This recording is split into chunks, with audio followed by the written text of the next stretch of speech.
এক ছিল ছোট্ট একটা গ্রাম, নাম তার ফুলডাঙ্গা।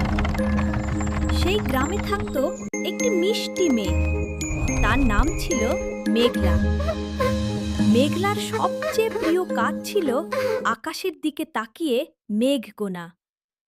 একদিন বিকেলে মেঘলা মাঠে বসে মেঘ দেখছিল। হঠাৎ সে দেখল একটা ছোট্ট মেঘ যেন তার দিকে নেমে আসছে। মেঘটা ধীরে ধীরে তার সামনে এসে থামল। তুমি কি আমার সঙ্গে খেলবে? মেঘটা নরম গলায় বলল। মেঘলা অবাক হয়ে গেল, কিন্তু খুশিও হল। অবশ্যই খেলবো, সে বলল।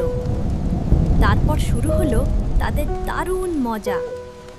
মেঘটা কখনো হাতির মতো, কখনো পাখির মতো, কখনো আবার বিশাল আইসক্রিমের মতো আকার নিচ্ছিল। মেঘলা হেসে হেসে লুটোপুটি খাচ্ছিল। খেলার শেষে মেঘটা বলল, আমি আবার আসব, কিন্তু তুমি প্রতিদিন আকাশের দিকে তাকাতে ভুলবে না, কারণ আমরা সব সময় তোমার ওপরেই আছি।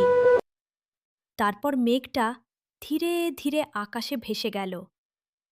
সেদিন থেকে মেঘলা প্রতিদিন আকাশ দেখে, You are so আর সে জানে beautiful. বন্ধুত্ব কখনো Where দূরে did you চলে come যায় না।